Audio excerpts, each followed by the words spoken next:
have a complaint or grievance concerning your job, your employer should have a procedure in place to help you resolve it. Likewise, if your employer wishes to discipline you for your conduct, they should have fair and transparent procedures in place to do so. If you have a grievance, a good tip is to try and resolve the matter informally if you can. If your grievance is minor or can be resolved by simply clearing up a misunderstanding, then launching into a formal procedure may not be the best way to resolve your problem.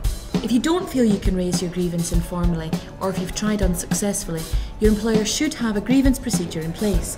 Employers aren't actually obligated under employment law to have a grievance or disciplinary procedure in place. However, the Advisory, Conciliation and Arbitration Service, that's ACAS, has a code of practice on grievance and disciplinary procedure which they're advised to follow. If your employer doesn't follow the code and the issue ends up in an employment tribunal, you could be awarded up to 3 times the amount of compensation because of their failure. The code says that employers must organise a meeting with the employee in question to discuss the grievance or disciplinary action face to face. This is your opportunity to put your case to your employer. Before going into your meeting or disciplinary hearing, it's important to gather your thoughts and put down into writing anything that you're worried about forgetting. Remember, you have a legal right to be accompanied by a colleague, union representative or employment solicitor in a disciplinary hearing. The ACAS code also recommends that your employer give you the opportunity to appeal their decision.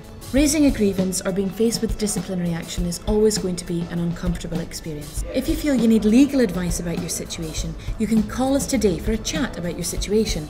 If we think you need further legal advice, we can direct you to a local recommended employment solicitor who can help.